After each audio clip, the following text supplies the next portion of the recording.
Estamos en la semana de la reconciliación y quiero compartir con ustedes un tema que he titulado El ministerio de la reconciliación. Segunda de Corintios 5:18 nos dice que Dios está en Cristo reconciliando consigo mismo al mundo, no tomándoles en cuenta a los hombres sus pecados, y nos ha encargado a nosotros el ministerio de la reconciliación. Y para iniciar este tema del ministerio de la reconciliación, quiero contarles la anécdota de dos hermanos que vivían en granjas vecinas. Por muchos años eran unidos, compartían maquinaria, intercambiaban cosechas, participaban frecuentemente en sus reuniones familiares, pero tuvieron un conflicto después de 30 años de fraternidad. Todo comenzó con un pequeño malentendido y fue creciendo hasta que explotó en un intercambio de palabras amargas, seguidos de semanas de silencio que se convirtieron luego en años.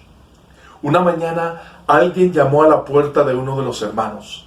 Al abrirla, encontró a un hombre con herramientas de carpintero que le dijo: estoy buscando trabajo.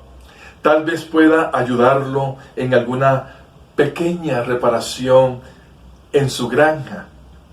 Sí, dijo el mayor de los hermanos, tengo un trabajo para usted. Mire, al otro lado del arroyo, en aquella granja, allí vive mi hermano menor. La semana pasada había una hermosa pradera entre nosotros, hasta que él desvió el cauce del arroyo para separar nuestras tierras. Con esa actitud está tratando de enfurecerme, pero no sabe lo que le espera. ¿Ve usted aquella pila de madera junto al granero? Pues quiero que construya una pared de 2 metros de alto, porque no quiero verlo nunca más. El carpintero le dijo: creo que comprendo la situación. Le haré un trabajo que lo dejará satisfecho. El carpintero trabajó duro todo el día. Cerca de la caída del sol, cuando el granjero regresó, el carpintero ya había terminado su trabajo. El hermano mayor se quedó boquiabierto. No había ninguna pared de 2 metros. En su lugar había un puente que atravesaba el arroyo y unía las 2 granjas. En ese momento, su hermano menor vino corriendo desde su granja y, abrazando a su hermano, le dijo: eres un buen hermano. Construiste este puente para poder visitarme después de todo lo que te he hecho. El hermano mayor quedó asombrado por las palabras de su hermano y se abrazaron pidiéndose perdón mutuamente. Luego agradecieron al carpintero por el gran trabajo realizado y lo invitaron a que se quedara a comer con ellos. El carpintero, con una sonrisa de satisfacción, tomó sus herramientas y dijo: me gustaría quedarme, pero me esperan otros puentes para construir. El ministerio de la reconciliación se compara con este trabajo del carpintero, que en vez de levantar murallas de separación, construye puentes de encuentro, puentes de unidad. A nosotros, como hijos de Dios, se nos ha entregado el ministerio de la reconciliación. Y tenemos que estar siempre listos a restaurar los puentes que han sido rotos. Pero para poner en marcha este ministerio de la reconciliación, debemos de gozar de unas cualidades básicas. Analicemos a continuación una historia bíblica que nos señala las cualidades de un constructor de puentes. Este constructor de puentes que les voy a hablar se llama Joab, y no era un carpintero como el de la anécdota anterior, sino el general del ejército de Israel. Para ponerlos en contexto, La historia sucede en la familia del rey David. Uno de sus hijos, llamado Amnón, en un momento de pasión desenfrenada, violó a una joven llamada Tamar, el cual era medio hermana de él. Cuando el hermano de Tamar, llamado Absalón, se enteró de lo que había sucedido, juró vengarse. Así que pasó un tiempo y este hermano llamado Absalón contrató a unos hombres para que mataran a Amnón. Y fue así como mató a su medio hermano llamado Amnón y huyó a una tierra lejana. Ya había pasado 3 años de este episodio y es aquí donde interviene el general Joab para tender un puente de reconciliación entre padre e hijo. Leamos lo que dice 2 Samuel capítulo 14. Dice: cuando el general Joab, hijo de Sarvia, comprendió cuánto deseaba David ver a Absalón, envió por una mujer de Tecoa que tenía reputación de gran sabiduría y le dijo que pidiera una entrevista con el rey. Pero antes de que la mujer se presentara delante del rey, Joab le dijo: vístete de luto, no te eches perfume como si estuviera de duelo por un hijo muerto. Luego irás donde el rey y le dirás todo lo que yo te diga.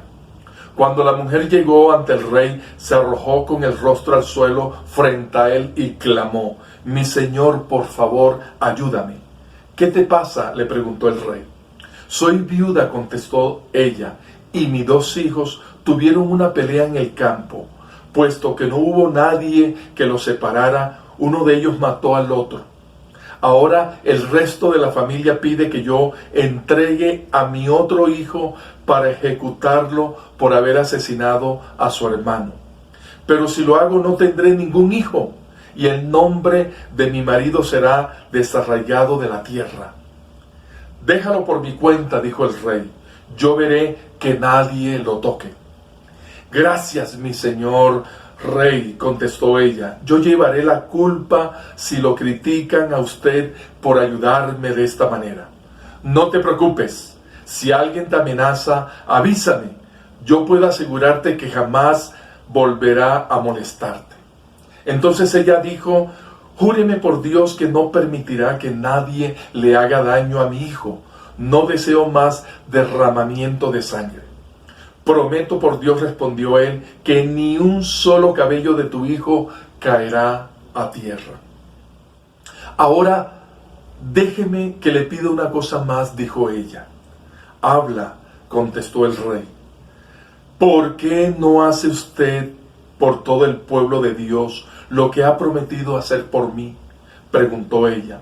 Usted se ha condenado a sí mismo al tomar esta decisión, pues se ha negado a recibir en casa a su hijo que está desterrado. Todos debemos morir, nuestras vidas son como el agua que es derramada en tierra, que no puede volver a recoger. Pero Dios lo bendecirá a usted con una vida más larga si permite que su hijo regrese del destierro.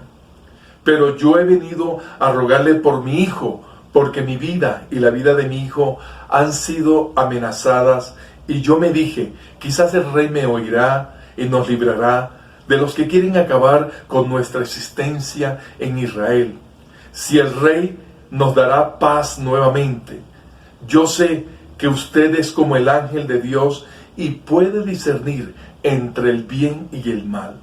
Quiera Dios estar con usted. Quiero saber una cosa, dijo el rey. ¿De qué se trata, mi señor? El rey, preguntó ella. ¿Fue Joab quien te envió? Y la mujer respondió, ¿cómo podría negarlo? Sí, Joab me envió y me dijo lo que tenía que decir. Él lo hizo para que usted pueda ver el asunto desde un ángulo diferente. Pero usted es tan sabio como un ángel de Dios y sabe todo lo que ocurre en la tierra. Entonces el rey llamó a Joab y le dijo, bien, anda y trae a Absalón. Y Joás se inclinó a tierra delante del rey, lo bendijo y dijo: al fin que mi señor el rey tiene buena voluntad hacia mí, pues me ha concedido esta petición. Joás fue a Jesús y trajo a Absalón a Jerusalén. Pero el rey David ordenó que Absalón se fuera a su propia casa, pues no quería verlo nunca. Por eso Absalón se fue a su casa sin ver al rey. Bueno, dice la palabra más adelante en el versículo 29 que Absalón llamó a Joab para que intercediera por él, sí, ante el rey, porque él había regresado a Jerusalén, a la tierra donde estaba su padre llamado David. Pero sin embargo David no le permitía llegar al palacio, llegar a la casa de su padre. Y fue ahí donde nuevamente también Joab tiene que interceder. Pero aquí quiero resaltar de este hombre llamado Joab, que sirvió como un constructor de puente para unir, para reconciliar a un padre y a un hijo que estaban separados. Pero quiero que examinemos esas cualidades, esas características que debe tener un constructor de puente, alguien que ejerce el ministerio de la reconciliación. Y la primera característica o cualidad que quiero resaltar es la empatía. Un constructor de puente, alguien que ejerce el ministerio de la reconciliación, debe estar lleno de empatía. El versículo 1 dice: cuando el general Joab, hijo de Sarvia, comprendió cuánto deseaba David ver a su hijo Absalón. Mire bien, Joab, él vio cuánto sufría su rey. Y la empatía es identificarse con los sentimientos del otro. Eso es empatía, identificarse con los sentimientos del otro. Así que Joab sintió la tristeza, el anhelo de este padre por ver a su hijo ausente por muchos años. Cuando existe una separación, distanciamiento, por lo general quedan muchas heridas, muchos pesares. Y es allí como constructores de puente debemos percibir el daño y dolor que está provocando esta ruptura. Fue esta tristeza y añoranza de este padre por su hijo prófugo lo que llevó a actuar a Joab como reconciliador. Una segunda característica para ejercer el ministerio de la reconciliación es actuar con sabiduría. Existen personas que por intentar arreglar un problema de relación lo que hace es empeorarlo o quedar crucificado en el medio por no ser prudente o no saber expresarse. Proverbios 26, 17 en la Nueva Biblia Viva dice: meterse en pleitos ajenos es como agarrar a un perro por las orejas. Bueno, ¿qué pasa si intentas separar a un perro que está peleando y lo tomas por las orejas para apartarlo? Seguramente te morderá. Así que es de vital importancia usar de sabiduría a la hora de construir puentes. Joab de pronto no era la persona indicada para hablarle al rey sobre su hijo, pero buscó la persona correcta, a una mujer que con sabiduría le hablara al rey David. Y nos dice el versículo 2 que Joab envió por una mujer de Tecoa, que tenía reputación de gran sabiduría, y le dijo que pidiera una entrevista con el rey. ¿Sabe? En este ministerio de la reconciliación tenemos que pedirle a Dios mucha sabiduría para que nuestro consejo sea el más indicado y sea recibido con agrado por ambas partes. Ciertamente, esta mujer usó de mucha sabiduría e hizo reaccionar al rey para permitir que su hijo Absalón pudiera regresar. Una tercera característica para ejercer el ministerio de la reconciliación es acercar a las personas. El versículo 23 dice: Joab fue a Jesús y trajo a Absalón a Jerusalén. Los que ejercemos el ministerio de la reconciliación tenemos que ser emisarios de los dos bandos en conflictos. Seguramente Joab llegó hasta donde estaba Absalón y le dijo que su padre David accedió a que regresara a su tierra. Tenemos que acercar en este ministerio a las personas para que puedan verse, para que puedan superar sus conflictos. Una última característica que quiero resaltar para ejercer el ministerio de la reconciliación es perseverar. Hay que perseverar. No es sencillo, no es fácil sanar las heridas, perdonar al que ha hecho daño. Así que Absalón llegó a Jerusalén, pero su padre David dio la siguiente orden. En el versículo 24 nos dice: pero el rey David ordenó que Absalón se fuera a su propia casa, pues no quería verlo nunca. Por eso Absalón se fue a su casa sin ver al rey. Mire bien, no se produjo automáticamente ese diálogo, esa unidad entre padre e hijo. Todavía había dolor en el corazón de ese padre, porque ese hijo había matado a su otro hijo. Había un gran dolor, pero estaba allí la situación. No se había superado completamente el conflicto. Así que Joab no había terminado la tarea. A Joab todavía le tocaba un camino por recorrer en ese proceso de reconciliación.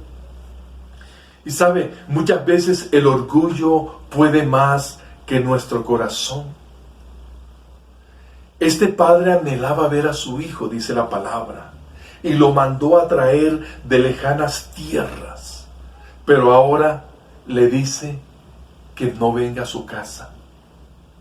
Muchas veces, aunque queremos de pronto hacer las paces con esa persona que nos ofendió, con ese familiar que nos ofendió, anhelamos de pronto estar cerca de él, anhelamos de pronto volver a tener esa amistad, pero muchas veces el orgullo nos gana y preferimos tragarnos nuestras palabras, preferimos ocultar nuestros sentimientos para no ceder ni un ápice.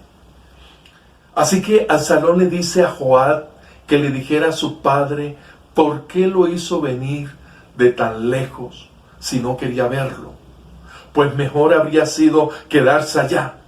Y también le dijo a Joab: arréglame una entrevista con el rey, y si él me encuentra culpable de asesinato, que me ejecute.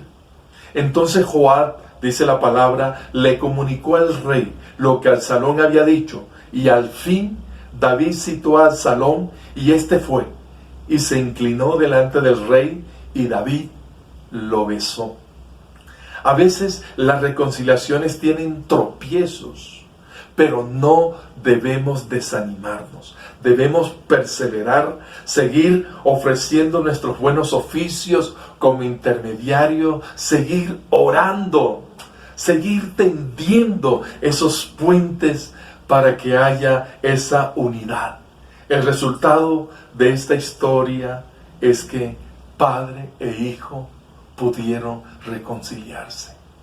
Y Dios también quiere hacer de nosotros esos instrumentos para que sirvamos como puente y unir a las personas que están separadas. a las personas que están alejadas. Que Dios nos siga ayudando en este ministerio de la reconciliación, que nos siga llenando de empatía, que nos siga llenando de sabiduría, que nos siga llenando de paciencia para no cansarnos, entender esos lazos de reconciliación. Dios les continúe bendiciendo.